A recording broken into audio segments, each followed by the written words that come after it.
So, yun guys, simulan na natin. Ituturo ko sa inyo kung papaano mag-open line ng Globe at Home prepaid Wi-Fi. So, ito yung model niya. ZLT S10G.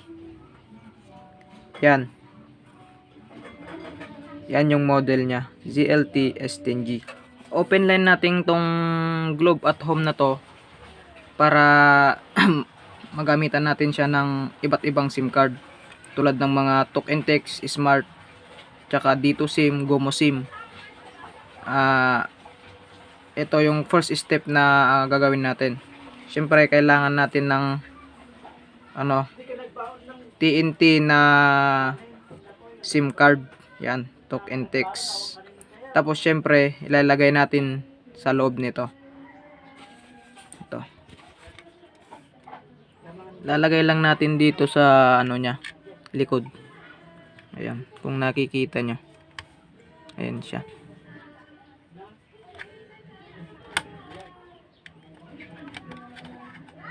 Ayan. Medyo nahihirapan ako maglagay kasi isang kamay lang yung gamit ko. Naghahawak ng cellphone yung isa. Ayan. Nalagay na natin siya ng maayos. Ayan. Tapos isasaksak na natin. Ayan.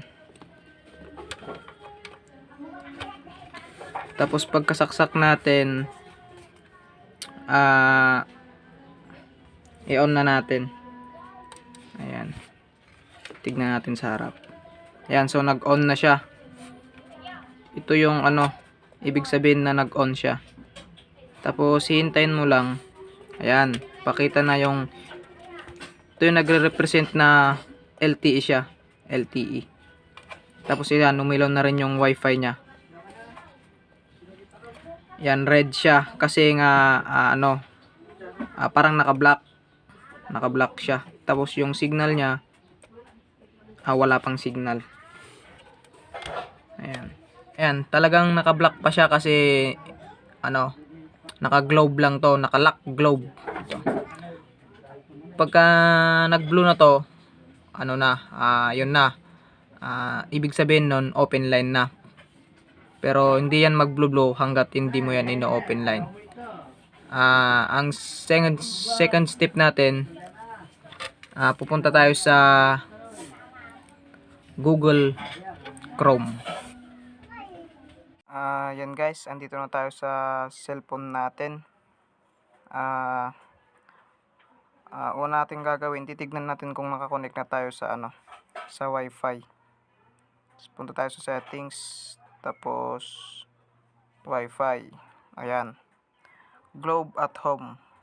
Yan, connected na tayo. Yung password nito andun sa likod ng Wi-Fi. Makikita nyo doon yung password. Tapos pag connected na kayo dyan, back na natin. Tapos pupunta naman tayo dito sa Chrome. Ayan, no internet. Ganyan talaga siya, guys, kasi wala pang internet. Pa siya, naka-block pa siya. Tapos lalagay natin dito, search natin yung IP address. Yung IP address makikita nyo sa likod ng ng Globe at Home prepaid Wi-Fi. Ito 192.168.254.254. Tapos go lang natin. Ayan. Ayan. Kung makikita nyo guys sa taas, papalakihin ko. Ayan. No service siya. Naka-X yung signal, tapos naka-X yung parang globo. Yun, naka-X siya. Kaya next step natin dito, mag-login tayo. Ito. Ayan. Tapos mag-login tayo dito sa username na to.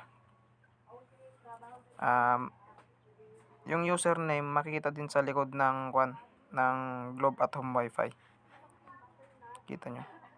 Halos pare-parehas lang na ang username dito eh. Lahat ng model na to. Maliliit lang to, user. Tapos at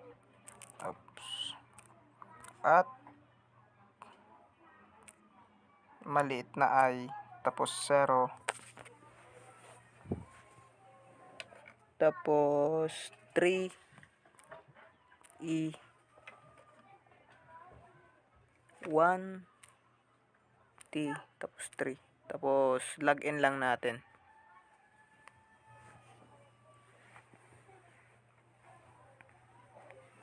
Ayan, kung makikita nyo dito sa gilid, meron siyang nakalagay na SIM lock. Ayan, naka SIM lock pa tayo. Tapos sa taas naman puros naka X. Ayan, tapos pag andito na tayo, next na gagawin natin, pupunta tayo dito sa device settings. Ayan, tapos device settings, tapos dito naman tayo ngayon sa advanced settings, dito sa may gilid. Ayan, tapos pag andito na tayo, to pindutin natin tong DHCP. Yan, isang beses lang. Pagka napindot natin yon, to naman pipindutin natin sa taas. Ayun, pagka andito na tayo, pipindutin naman natin tong parang lapis dito sa gilid. Ayan, tapos edit lang natin, erase natin tong settings underscore, tapos tong router. Yan, tapos papalitan natin yan ng MCC underscore MNC underscore locking. Ayan, MCC underscore MNC underscore locking, tapos go lang natin dito. Ayan, yan guys, kung nakikita nyo, naka-expire rin yung dalawa dun sa taas, kasi naka-enable yung locking nya. Pagka dinisable natin to, ayun, mag-open line na. Pindutin natin itong disable, tapos apply na natin. Ayan guys, tapos may papakita na ganito: your setting may not effect immediately. If you need to fully take effect purpose, restart the device, continue. Sundin lang natin yung sinasabi niya, yes natin. Ayan, restarting device.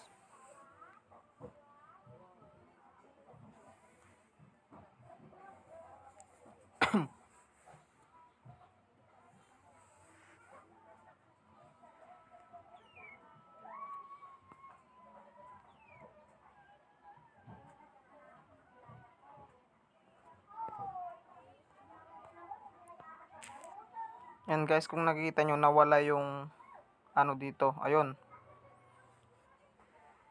bumalik ulit. Tapos dito tayo ulit ko-connect. Ayan, ko-connect lang tayo dito. Yan, connected na siya.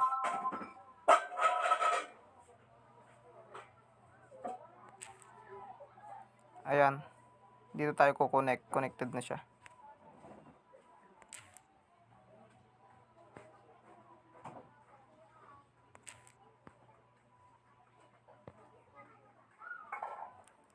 Ayan,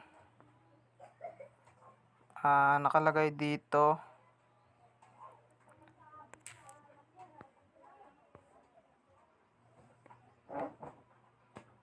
yan, magiging ganyan na siya.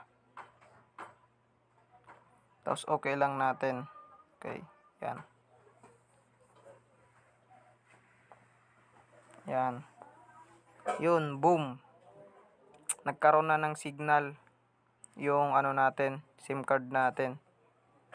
Ayan.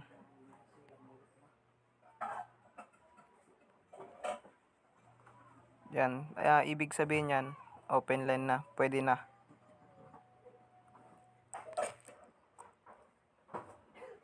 Yan.